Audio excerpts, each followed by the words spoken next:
आज की कहानी सुनिए, जिसका शीर्षक है कॉर्पोरेट, जो एक ऐसे शख्स की दास्तान है जिसने जिंदगी की चकाचौंध में खुद को खोया और हर कदम पर उसे सिर्फ छलावे और स्वार्थ से भरे चेहरे मिले। ये कहानी है सपनों की तलाश और हकीकत की ठोकरों की, जहां हर मुस्कान के पीछे एक मकसद छिपा है और हर दोस्ती एक सौदा। आइए इस भावनात्मक और नाटकीय यात्रा में डूब जाएं, जहां एक आम कॉर्पोरेट कर्मचारी की जिंदगी की सच्चाई सामने आएगी। सूरज की किरणें दिल्ली की ऊंची ऊंची इमारतों के शीशों से टकराकर चमक रही थीं। सुबह के 7 बजे थे और मेट्रो स्टेशन पर भीड़ अपनी रफ्तार में थी। लोग एक दूसरे को धक्का देते, अपने फोन में खोए या जल्दी जल्दी कॉफी के घूंट लेते हुए अपने ऑफिस की ओर भाग रहे थे। इस भीड़ में एक चेहरा था जो हर दिन की तरह आज भी उसी रास्ते पर था। रोहन शर्मा, 25 साल का रोहन, जिसके चेहरे पर एक हल्की सी थकान थी, लेकिन आंखों में अभी भी एक चमक बाकी थी, जैसे वह किसी उम्मीद को अब तक थामे हुए था। रोहन एक कॉर्पोरेट कर्मचारी था। उसका जीवन एक मशीन की तरह चलता था। सुबह उठो, तैयार हो, मेट्रो पकड़ो, ऑफिस जाओ, काम करो और फिर घर लौट आओ। लेकिन यह कहानी सिर्फ उसकी नौकरी की नहीं है। ये कहानी है उन खालीपन की जो उसके दिल में पनप रहा था। ये कहानी है उन लोगों की जो उसके आसपास थे, सहकर्मी, दोस्त और अजनबी। सबके अपने अपने मकसद, अपनी अपनी कहानियां और सबके अपने अपने छलावे। रोहन का जन्म दिल्ली के एक मध्यम वर्गीय परिवार में हुआ था। पिता सरकारी नौकरी में थे और माँ स्कूल में पढ़ाती थी।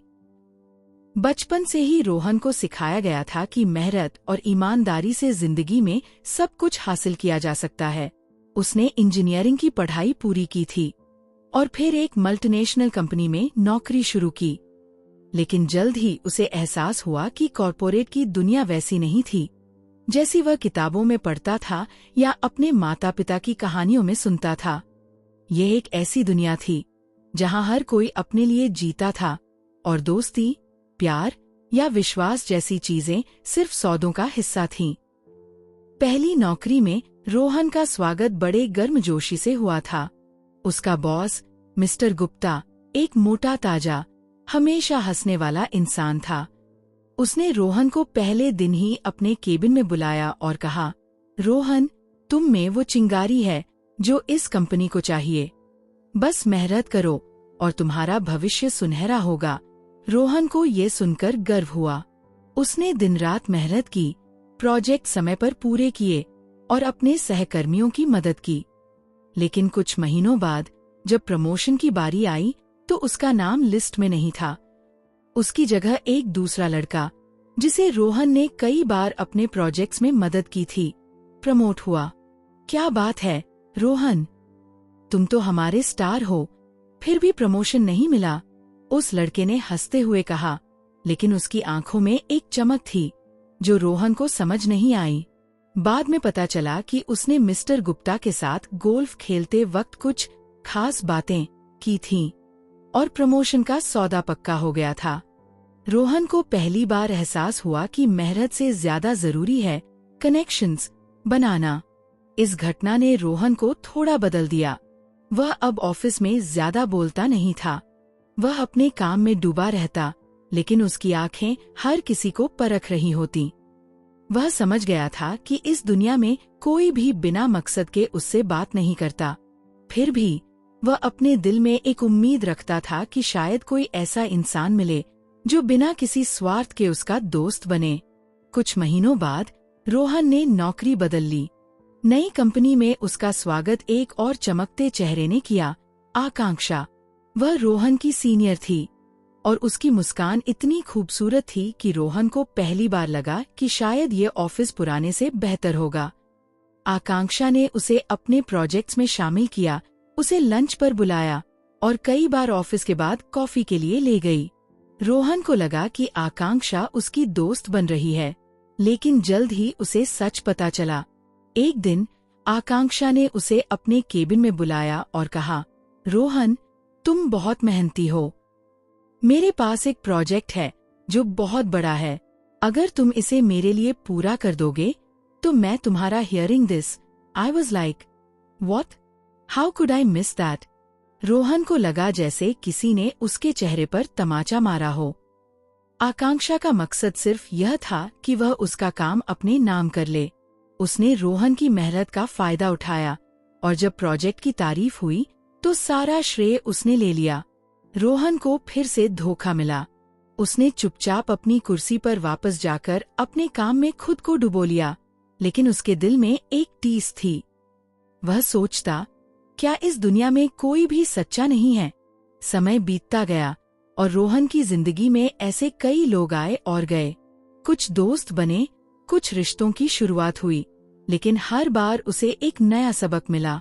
एक बार उसने अपनी बचत का एक बड़ा हिस्सा अपने एक कॉलेज के दोस्त को उधार दिया, जो उसे बिजनेस पार्टनर बनाने का वादा कर रहा था, लेकिन वह दोस्त पैसे लेकर गायब हो गया।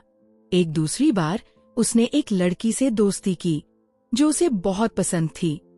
वह सोचता था कि शायद यह रिश्ता उसकी जिंदगी में कुछ रंग भरेगा, लेकिन जल्द ही उसे पता चला कि वह लड़की सिर्फ इसलिए उसके करीब आई थी क्योंकि वह चाहती थी कि रोहन अपने बॉस से उसकी सिफारिश करे। रोहन की जिंदगी एक सर्कस बन चुकी थी। हर दिन वह ऑफिस जाता, अपने काम में डूब जाता और फिर घर लौट आता, लेकिन रात को जब वह अपने छोटे से किराए के फ्लैट में अकेला होता तो उसे लगता कि उसकी जिंदगी एक खाली डिब्बा है, बाहर से चमकदार लेकिन अंदर से खोखला। वह सोचता, क्या मैं हमेशा यूं ही अकेला रहूंगा? क्या इस दुनिया में कोई भी बिना मकसद के मुझसे प्यार नहीं करेगा? एक दिन रोहन की मुलाकात एक नए सहकर्मी निखिल से हुई। निखिल एक ऐसा इंसान था जो हमेशा हंसता मुस्कुराता रहता था। उसने रोहन को अपने ग्रुप में शामिल किया, उसे अपने दोस्तों से मिलवाया और उसे ऐसा लगा जैसे आखिरकार उसे एक सच्चा दोस्त मिल गया। निखिल ने उससे कहा, रोहन, तुम बहुत गंभीर रहते हो, जिंदगी को थोड़ा हल्के में लो, मेरे साथ चलो, मैं तुम्हें दिल्ली की असली जिंदगी दिखाता हूँ। रोहन को निखिल की बातें अच्छी लगीं। वह उसके साथ पब गया जहां निखिल ने उसे ड्रिंक्स पिलाए और पहली बार रोहन को लगा कि वह जिंदगी का मजा ले रहा है। लेकिन उस रात जब वह थोड़ा नशे में था, निखिल ने उससे अपने एक बिजनेस आइडिया के लिए पैसे मांगे। रोहन को फिर से धोखा मिला। उसने निखिल को साफ मना कर दिया और उससे दूरी बना ली, लेकिन इस बार वह टूटा नहीं। उसने फैसला किया कि वह अब और किसी के बहकावे में नहीं आएगा। कई साल बीत गए। रोहन ने कई नौकरियां बदलीं, कई शहर बदले, लेकिन उसका अनुभव वही रहा। हर जगह उसे लोग मिले जो सिर्फ अपने फायदे के लिए उसका इस्तेमाल करना चाहते थे। वह अब 30 साल का हो चुका था। उसके चेहरे पर थकान की लकीरें गहरी हो गई थी और उसकी आंखों की चमक कहीं खो गई थी। लेकिन एक दिन कुछ ऐसा हुआ जिसने उसकी जिंदगी को एक नया मोड़ दिया। एक बार रोहन अपने ऑफिस के पास एक पार्क में बैठा था। वहां एक बूढ़ा व्यक्ति अकेला बैठा कुछ पढ़ रहा था। रोहन को उसकी सादगी अच्छी लगी। उसने उससे बात शुरू की। बूढ़े व्यक्ति का नाम था रमेश चाचा। वह एक रिटायर्ड स्कूल टीचर थे जो अब अपना समय किताबें पढ़ने और लोगों से बातें करने में बिताते थे।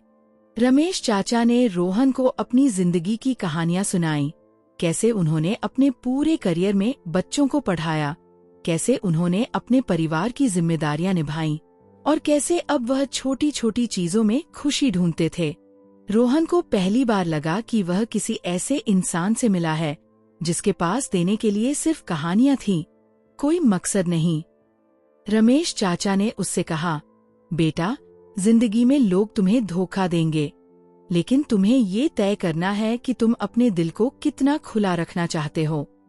अगर तुम हर किसी से डरकर अपने दिल को बंद कर लोगे तो तुम जिंदगी को कभी जी नहीं पाओगे। रमेश चाचा की बातें रोहन के दिल को छू गईं। उसने फैसला किया कि वह अब और अपने अतीत के बोझ को नहीं ढोएगा। उसने अपनी जिंदगी को एक नया मौका देने का फैसला किया। उसने एक छोटी सी कंपनी ज्वाइन की जहां लोग कम थे लेकिन माहौल दोस्ताना था। वहां उसने कुछ ऐसे लोग पाए जो भले ही परफेक्ट नहीं थे, लेकिन उनके इरादे साफ थे। उसने धीरे धीरे अपने दिल को फिर से खोलना शुरू किया। उसने नए दोस्त बनाए और इस बार उसने ये सीख लिया कि हर रिश्ते में कुछ न कुछ कमी होगी, लेकिन इसका मतलब ये नहीं कि वह हर किसी से दूरी बनाए। रोहन की जिंदगी अब भी पूरी तरह से परफेक्ट नहीं थी, लेकिन अब वह हर सुबह उठता तो उसे लगता कि शायद आज का दिन कुछ नया लेकर आएगा। वह अब उन लोगों के लिए दुखी नहीं होता था जिन्होंने उसे धोखा दिया। उसने सीख लिया था कि जिंदगी का असली मजा उन छोटे छोटे पलों में है जो बिना किसी मकसद के आते हैं, जैसे रमेश चाचा के साथ पार्क में की गई एक साधारण सी बातचीत। और इस तरह रोहन की कहानी हमें ये सिखाती है कि जिंदगी एक कॉर्पोरेट गेम हो सकती है जहां हर कोई अपने फायदे के लिए खेलता है, लेकिन अगर हम अपने दिल को खुला रखें और छोटी छोटी सच्चाइयों को अपनाएं तो हम उस खालीपन को भर सकते हैं जो हमें अंदर से खाए जा रहा है। क्या आप भी अपनी जिंदगी में उन छोटे पलों को ढूंढ पाएंगे जो बिना किसी मकसद के आपके चेहरे पर मुस्कान ला सकते हैं? यह सवाल रोहन की तरह आपको भी सोचने पर मजबूर करेगा।